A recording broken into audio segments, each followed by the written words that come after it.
Hello my dear students, कैसे हैं आप सभी लोग।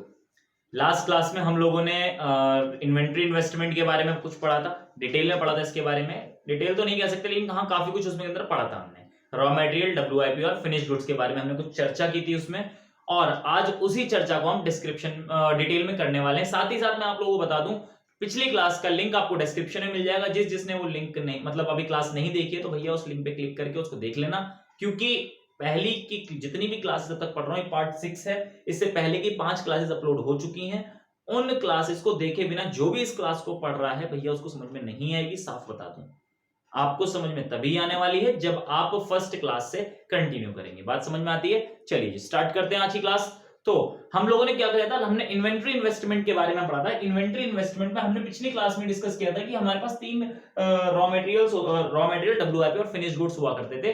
रॉ मटेरियल बताया था स्टार्टिंग वाले गुड्स, बिल्कुल स्टार्ट वाले, जो अभी प्रोडक्शन के लिए नहीं भेजे गए हैं, हमने मंगाकर रख लिए, अभी तक उनके ऊपर कोई काम नहीं चला है। डब्ल्यूआईपी वो जिनके ऊपर कुछ ना कुछ काम हो चुका है, लेकिन अभी तक वो फिनिश्ड नहीं हुए। और फिनिश गुड्स वो जो माल बन के तैयार हो गया, रखा हुआ है, लेकिन अभी तक मार्केट में नहीं बिका है। ठीक है जी। तो हमारे तीन प्रकार के गुड्स हुआ करते थे। मैंने आपको बताया था डब्ल्यूआईपी को इलैबोरेट करना आसान नहीं है। वो आप बीकॉम सेकंड ईयर के कॉस्ट अकाउंटिंग का एक सब्जेक्ट है, वहां पर आप डब्ल्यूआईपी जो वर्क इन प्रोग्रेस वाला पॉइंट है, इसको डिटेल में पढ़ोगे। वहां प्रोसेस कॉस्टिंग के नाम से आपको एक चैप्टर मिलेगा और इसमें डिटेल में चर्चा होगी वहां पर। तो यहां पर इसके बारे में कोई चर्चा नहीं है। यहां केवल किसी आपको बेसिक बताया मैंने, डब्ल्यूआईपी का मतलब क्या है। कोई आपसे ये ना कहे कि सर ने कुछ बताया नहीं डब्ल्यूआईपी के बारे में, था क्या ये, या फिर कोई और आपसे क्वेश्चन पुट अप कर ले, तो आप वहां पर साइलेंट ना रहें, आपको वहां का आंसर पता हो कि डब्ल्यूआईपी का मतलब क्या है। तो रॉ मटेरियल और फिनिश गुड्स से हमारी डिटेल में पढ़ने वाले हैं। तो रॉ मटेरियल क्या है, रॉ मटेरियल के बारे में 2 पॉइंट्स मैं यहाँ पे लिख रहा हूं। पहली बात मैं आपको बताऊं, रॉ मटेरियल जैसा कि आपने खरीदा, आपके पास रखा हुआ है, आप प्रोडक्शन कर रहे हैं, तो बेटा उसका रेंट भी जाएगा। एक बार बताएं, मैंने कुछ गुड्स खरीदे हैं, जबकि मैंने पहले ही बताया कि स्टॉक आप फेंकोगे नहीं। आपने रॉ मटेरियल खरीदा है और अभी तक उसके ऊपर काम नहीं चल रहा है। जैसे कि मैंने पिछले एग्जांपल में लकड़ी ली थी, लकड़ी से मैं चेयर बनवा रहा था, तो मैंने लकड़ी खरीदी और वो लकड़ी अभी तक मैंने फैक्ट्री के अंदर नहीं डाली। बेटा मैंने पिछली बार 10 लकड़ी ली थी। एक बिजनेसमैन 10 लकड़ियों से काम नहीं करता, वो 10-10 हजार लकड़ी के बड़े बड़े वो गुत्थे, क्या बोलते हैं उसको, वो खरीदता है। बात समझ में आ रही है? एक बिजनेसमैन बहुत बड़े लेवल पे डीलिंग करता है, तो क्या वो रोड पे फेंक देता? रोड पे तो नहीं फेंकता। उसके पास एक गोदाम होता है जिसके अंदर वो फिनिश्ड गुड्स भी रखता है, रॉ मटेरियल भी रखता है। जब ज्यादा बड़ा उसका व्यापार हो जाता है, तो रॉ मटेरियल का गोदाम अलग होता है, फिनिश्ड गुड्स का गोदाम अलग होता है, और डब्ल्यूआईपी तो फैक्ट्री के अंदर है ही। बात समझ रहे हैं? तो मुझे एक बात बताएं, आप रॉ मटेरियल को एक अलग गोदाम में रख रहे हैं, तो ये आप अपना खर्चा क्यों बढ़ा रहे हैं? पहली बात कि उसका रेंट नहीं जाता क्या? रेंट जाता। दूसरी बात, उसके अंदर उस जो गोदाम की हिफाजत करना या फिर वो उसकी देखरेख करने वाला कोई बंदा, उसकी सैलरी नहीं जाती? उसकी सैलरी भी जाती है। साथ ही साथ भाई बिजली का बिल भी जाता होगा, लाइट वाइट जलती होगी, और जो बंदा वहां रहता है पंखा वंखा भी चलता होगा, बहुत सारे खर्चे हैं। तो ये सब खर्चे आप क्यों कर रहे हो? बेटा प्रोडक्शन को ना रोकने के लिए आप ये खर्चा करते हैं। मतलब एक शब्द कहते हैं अनइंटरप्टेबल। यूपीएस का नाम सुना है? जो सर इन्वर्टर में आपके एक तो बैटरा होता है और एक यूपीएस होता है, ऊपर वाला जो इन्वर्टर के ऊपर रखा होता है, उसको यूपीएस क्यों कहते हैं? यूपीएस की फुल फॉर्म होती है अनइंटरप्टेबल पावर सप्लाई। मतलब लाइट आ रही है और लाइट चलेगी तो इन्वर्टर कंटिन्यू कर देगा, आपकी लाइट को इंटरप्ट नहीं होने देगा, रोकेगा नहीं, टूटने नहीं देगा। क्यों? ताकि आप जो काम कर रहे हैं, मैं मान लो कंप्यूटर चला रहा हूं और लाइट चलेगी तो मेरा कंप्यूटर बंद नहीं होगा। क्यों? क्योंकि इन्वर्टर उसको झेल लेगा एकदम। आप कोई काम करो, जिसमें क्लास इस टाइम बना रहा हूं मैं, अपनी एक रूम के अंदर क्लास बना रहा हूं, लाइट जल रही है, मान लीजिए लाइट चली जाए तो अंधेरा हो जाएगा यहां पर अंधेरा क्यों नहीं होगा? क्योंकि इन्वर्टर लगा हुआ है, वो तुरंत इसको झेल लेगा और फिर सब कुछ नॉर्मल चलने लगेगा। बात समझ में आती है? वही हाल हमारा बिजनेस में होता है। बिजनेस में रॉ मटेरियल इसलिए खरीदा जाता है एक्स्ट्रा करके, ताकि आपका प्रोडक्शन ना रुके। मान लो जैसे लॉकडाउन चल रहा है, इस टाइम लॉकडाउन चल रहा है, तो गुड्स तो नहीं आएंगे बाहर से। मान लो मोदी सरकार ने आपसे ये कह दिया कि एक काम करो, आप चला लो, फैक्ट्री चला लो, लेकिन बाहर से ना तो माल आएगा ना बाहर माल जाएगा, लेकिन आप प्रोडक्शन अंदर कर सकते हो, ऐसा कोई रूल निकल जाए तो बेटा फैक्ट्री तब चलेगी ना जब कच्चा माल होगा। जब रॉ मटेरियल ही नहीं है आपके पास तो फैक्ट्री कहां चलाओगे? दूसरी तरीके से मैं कह दूं, मान लो हड़ताल चल रही है रोडों पे, स्ट्राइक्स चल रही हैं, नहीं आपका माल आ सकता, रास्ते बंद है पूरी तरीके से। अभी सीए का प्रोटेस्ट हुआ था तो लोगों ने तो पूरा पूरा रोड जाम कर दिए थे, पूरी पूरी दिल्ली की बुरी हालत थी, दिल्ली की पूरे इंडिया की हालत खराब कर रखी थी इन लोगों ने। तो उस टाइम पर क्या गाड़ियां आती? नहीं आ सकती थी। तो क्या फैक्ट्री वाले खाली बैठते? मैं आपको बता दूं, फैक्ट्री वाले अपनी फैक्ट्री को नहीं रोक सकते, क्योंकि उनका खुद का फिक्स्ड खर्चा इतना है। फैक्ट्री अगर रेंट पड़े तो रेंट जाना है, इलेक्ट्रिसिटी भी जाना है, उनका जो वर्कर्स है उनकी सैलरी भी जाने की। बेटा उनकी तो गलती कुछ है नहीं, वो तो अपने घर से रोज अपना टिफिन बांध के लाए हैं कि जी हम तो काम करेंगे। अब जब आपके यहाँ माल नहीं तो क्या करा जाए? अब ये तो है नहीं कि तुझे तो आज क्यों हमारा प्रोडक्शन नहीं हो तो आज की तुझे सैलरी नहीं देंगे, ऐसा नहीं किया जा सकता। आपको सैलरी पूरे दिन देनी होगी अगर वो आया है तो। बात समझ में आती है? जैसे मान लीजिए मैं अपने यहाँ पढ़वा रहा हूँ, टीचर्स मेरे पास सैलरी बेस है, तो मैंने क्या किया, अपने टीचर्स को कह दिया आज मान लीजिए बच्चे नहीं आए, बारिश हो रही थी बच्चे नहीं आए, पर टीचर आके बैठ गया, मैंने कि भाई आज की तो सैलरी नहीं मिलेगी। क्यों? क्योंकि बच्चे नहीं है, तूने बच्चों को पढ़ाया नहीं। ऐसा तो नहीं है, वो तो आया ना घर से, बच्चे नहीं आए वो उसकी गलती नहीं है। तो बेटा ये पॉइंट इसमें भी होता है, उनका फिक्स खर्चा इतना ज्यादा होता है कि उनको लॉस बहुत ज्यादा हो जाएगा। इस वजह से वो गोदाम का खर्चा और जो इनके एक्स्ट्रा खर्चे हैं उनको झेलकर और रॉ मटेरियल थोड़ा एक्स्ट्रा करके मंगाते हैं, ताकि अगर उनको लगता है कि अगर रॉ मटेरियल खत्म होता दिखाई देगा तो उधर ऑर्डर दे देंगे अपने सप्लायर को कि बेटा हमें माल जो है ना पहुंचा दो। वो उधर से सप्लाई करनी शुरू कर देगा, उधर से गाड़ी चल जाएगी। मैं मान लो मुंबई, मैं मेरठ का रहने वाला हूं, मैंने मुंबई से रॉ मटेरियल मंगाया, तो मैंने फोन कर दिया कि जी माल भेज दो, तो वो मुंबई से माल भेजेगा। मुंबई से ट्रक आने में 2 से 3 दिन लगेंगे। तो 3 दिन तक क्या मेरी फैक्ट्री बंद रहेगी? बंद नहीं रहेगी। उस गोदाम से रॉ मटेरियल निकाले काम होगा और फिर उसके बाद क्या होगा, जो ट्रक आएगा वो उस गोदाम में भर दिया जाएगा। बात समझ रहे हैं? तो ये किस लिए होता है? ताकि आपका प्रोडक्शन ना रुके। हमारे 2 पॉइंट्स इसके अंदर आते हैं क्या? Due to uninterrupt supply of input, input को हम रॉ मटेरियल बोलते हैं, in the process of production, production के प्रोसेस में आपका इंटरप्शन ना आए, आपकी रुकावट ना आए, इसलिए रॉ मटेरियल रखा जाता है, उसका स्टॉक रखा जाता है। दूसरा पॉइंट क्या कहता है? Producer can avoid day to day purchases from the market and various uncertainties. Uncertainties भैया हड़ताल हो गई, जैसा मैंने बताया, अनसर्टेनिटीज उन चीजों के बारे में कहा जाता है जिनके बारे में आपको पहले से नहीं पता होता है। जैसे ब्लैक में चीजें मिलने स्टार्ट हो गई, या कोई प्रॉब्लम हो जाए, बीच में नोटबंदी हुई थी, अचानक मोदी जी ने कहा आज रात 12 बजे, कुछ भी हो सकता है।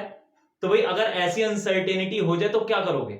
उस केस के लिए आपके पास प्रोडक्शन करने के लिए कुछ तो होगा, अनसर्टेनिटीज। दूसरी बात क्या है कि बेटा जब आप day to day purchases daily basis पे करोगे तो आपका खर्चा भी आएगा। जैसे कि मैं आपसे कह दूं, आप अगर प्रोडक्शन डेली बेसिस पे मंगाते हो, सॉरी जो रॉ मटेरियल है डेली बेसिस पे अगर आप मंगाते हो, तो वहां पॉइंट क्या आता है आपका कि अगर आप डेली बेसिस पे मंगा रहे हैं तो समस्या ये आएगी कि आपको छोटी गाड़ी मंगाना पड़ेगा, और छोटी गाड़ी में सामान तो कम आता है लेकिन उसका खर्चा ज्यादा होता है।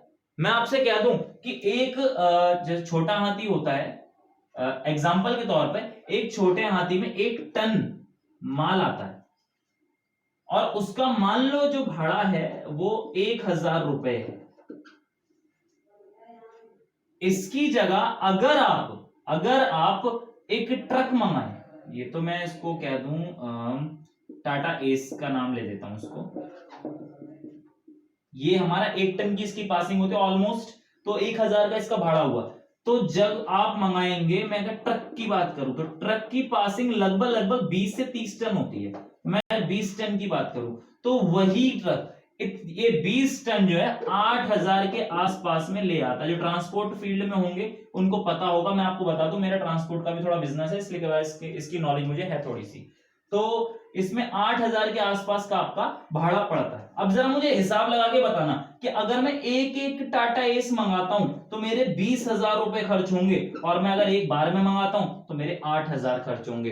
खर्चा कम हुआ, पहला फायदा आपका क्या है कि डे टू डे परचेजेस से आप बच जाएंगे। दूसरा, भाई मान लो आपके किसी सप्लायर ने कह दिया हमारे पास माल ही नहीं है, पीछे से ही नहीं आ रहा, हम आगे कहां भेजें? कुछ भी कह सकता है भाई, अनसर्टेनिटी। अगर उसने मना कर दिया तो बेटा क्या करोगे? फैक्ट्री बंद रहेगी, आपका फिक्स्ड खर्चा आपके ऊपर आएगा और आपको उसका झेलना पड़ेगा खर्चा। बात समझ में आती है? तो ये 2 पॉइंट आपके सामने आते हैं जिसकी वजह से आपको रॉ मटेरियल रखना जरूरी है। बात समझ में आती है? जैसे मैंने पिछली बार बताया, इन्वेंट्री इन्वेस्टमेंट में आपको इन्वेंट्री स्टॉक में end of an accounting year minus beginning of an accounting year, ये वही वाला हाल जो फिक्स्ड इन्वेस्टमेंट में करते थे। सेकंड पॉइंट आता है हमारा कौन सा? Fixed finished goods. Finish goods मैं थोड़ा सा रब कर देता हूं, आप इसको नोट कर लेना और वीडियो को पॉज कर लेना, मैं इसको थोड़ा फिनिश गुड्स कर देता हूं। हाँ जी, तो स्टार्ट करते हैं। हमारा दूसरा टॉपिक है हमारा फिनिश गुड्स। फिनिश गुड्स जो हमने पहले पढ़ा रॉ मटेरियल, अब पढ़ा है फिनिश गुड्स। मैं बताया आपको डब्ल्यूआईपी आपके यहाँ पर नहीं है, बस डब्ल्यूआईपी के बारे में आपको समझाया कि डब्ल्यूआईपी होता क्या है। तो फिनिश गुड्स होता क्या है? फिनिश गुड्स का स्टॉक, पहली बात, फिनिश गुड्स वो गुड्स होते हैं जो बिल्कुल फिनिश हो चुके हैं, मार्केट में बिकने के लिए तैयार हैं। लेकिन फिनिश गुड्स का स्टॉक प्रोड्यूसर क्यों रखता है? जो माल बनाता है बंदा, वो फिनिश गुड्स का स्टॉक क्यों रखता है? क्योंकि बेटा आपकी डिमांड कब कितनी हो जाए कुछ नहीं पता। मेरे को एक बात बताएं, आप दिवाली के टाइम पर एकदम पटाखों की डिमांड बढ़ जाती है, या यूं को दिवाली के टाइम पर या कोई फेस्टिवल के टाइम पर, दिवाली पर ज्यादा होता है ये, आपकी एकदम क्लोथ्स की डिमांड बढ़ जाती है।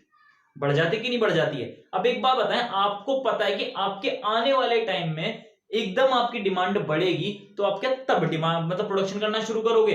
तब प्रोडक्शन करना शुरू नहीं करोगे, आप उससे पहले से ही प्लानिंग करके चलोगे कि भैया हम प्रोडक्शन करते जाएंगे, ताकि फ्यूचर में जो डिमांड आने वाली है, एक्सपेक्टेड डिमांड की बात कर रही है, अंदाजा लगाया जा रहा है कि फ्यूचर में डिमांड आने वाली है, ऐसा ना हो कि मैं उस डिमांड की पूर्ति ना कर पाऊं।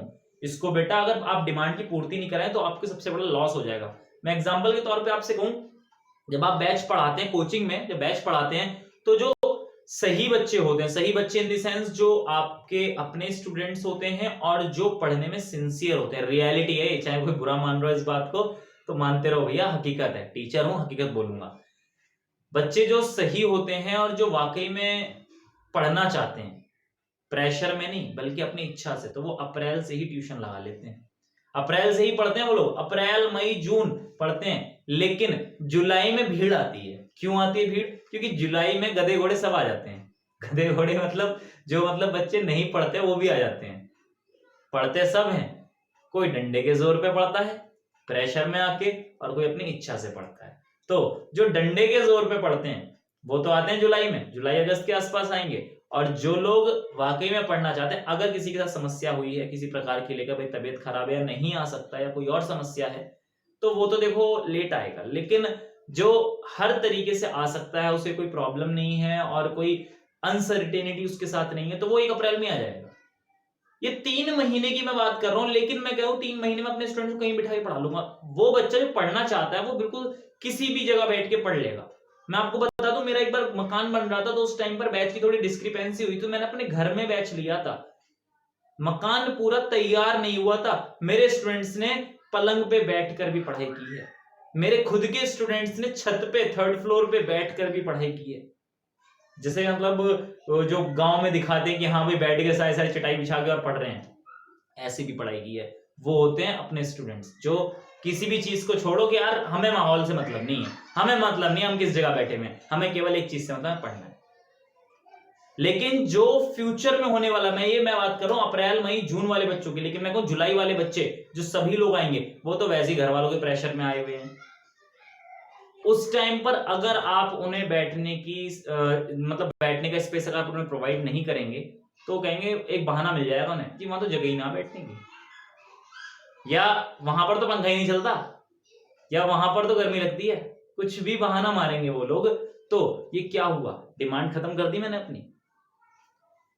मैं तब उन लोगों के लिए रूम नहीं लूंगा, बल्कि उससे पहले ही इस चीज का अरेंजमेंट करूंगा। मान लीजिए मेरे पास जैसे यूनिवर्सल है, हर सब्जेक्ट का टीचर है, किसी एक सब्जेक्ट का टीचर गायब हो गया, मतलब छुट्टी पर चला गया, तो मैं इस 3 महीने के अंदर वो टीचर इकट्ठा करूंगा, टीचर ढूंढूंगा, उसको तैयार करूंगा। जो नोट्स मेरा प्रोसीजर जो है, मैं उस प्रोसीजर के उस तरीके से उसको ढाल दूंगा, ताकि जुलाई में जो बच्चे आने वाले हैं ये ना हो जाए कि इनके यहाँ टीचर नहीं है।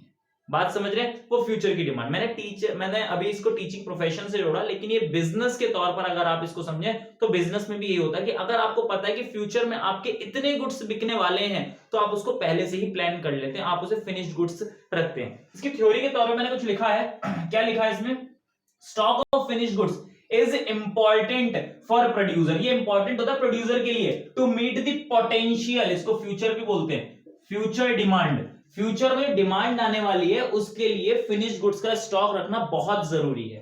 इसके बाद क्या गया? फॉर द प्रोडक्ट, ठीक है। इन the absence of stock of producer, बेटा अगर प्रोड्यूसर के गुड्स आपके पास नहीं है ना, मतलब आप मान लीजिए आप एक शॉपकीपर है और क्लोथ सेल करते हैं, रेडीमेड गारमेंट्स के आपके पास है, अगर आपके कस्टमर्स आपकी शॉप पर आए हैं और अगर आप उन्हें वो चीज नहीं दे रहे हैं, मान लीजिए नए कपड़े लेते हैं, शर्ट पैंट, ज्यादातर ये यूथ है वो रेडीमेड शर्ट लेती है।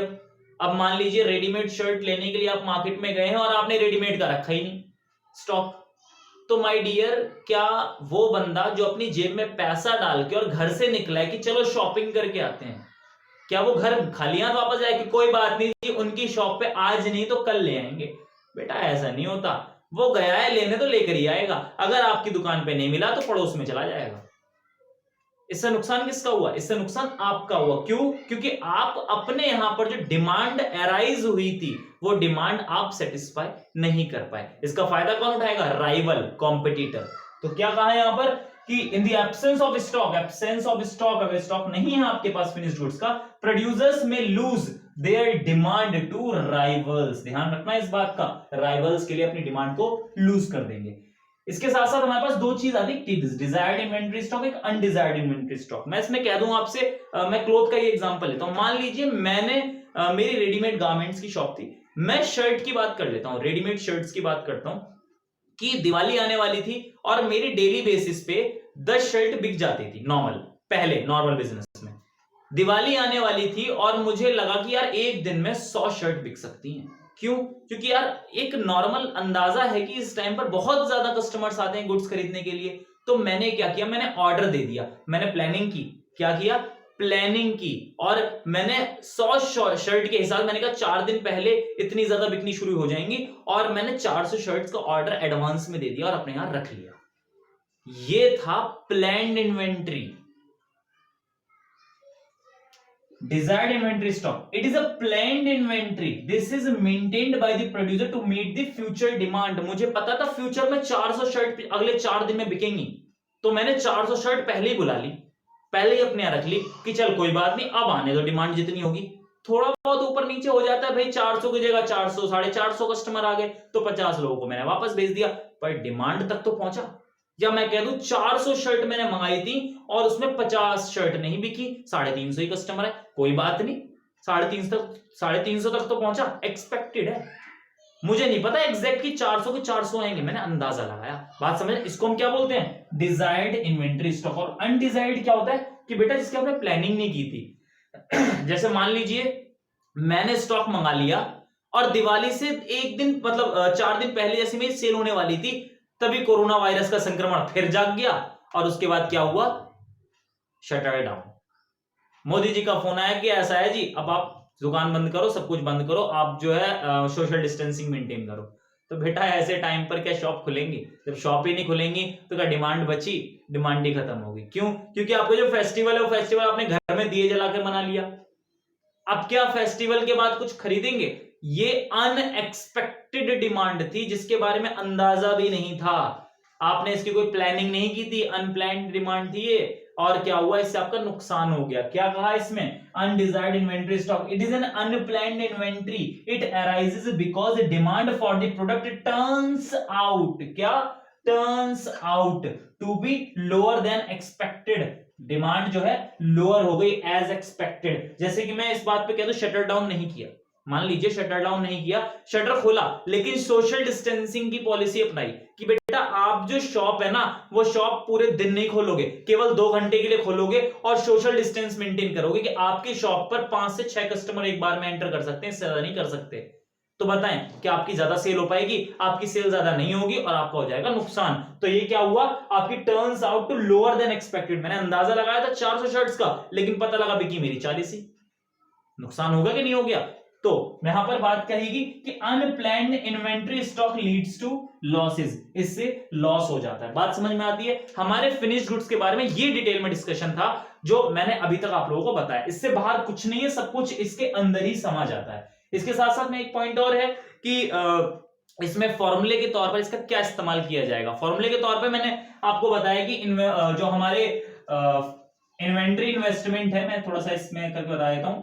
इन्वेंट्री इन्वेस्टमेंट जो होता है, जो कंसिस्ट होता है ज्यादातर, मैं कह दूं आपसे यहां पर, आपका रॉ मटेरियल के तौर पे और आपका फिनिश्ड गुड्स के तौर पे। और इनका स्टॉक कैसे निकलेगा, end of the year minus beginning of the year, तो आपका क्या आ जाएगा, आपका इन्वेंट्री इन्वेस्टमेंट आ जाएगा। बात समझ में आती है? मुझे लगता है आपको ये बात समझ में आती होगी। नेक्स्ट क्लास में हम आप लोगों से इसके बारे में और डिटेल में चर्चा करने वाले हैं। मैं इसके बारे में थोड़ा सा और देख लेता हूं, एक्चुअली पीडीएफ है मेरे पास, कुछ और तो नहीं बचा है।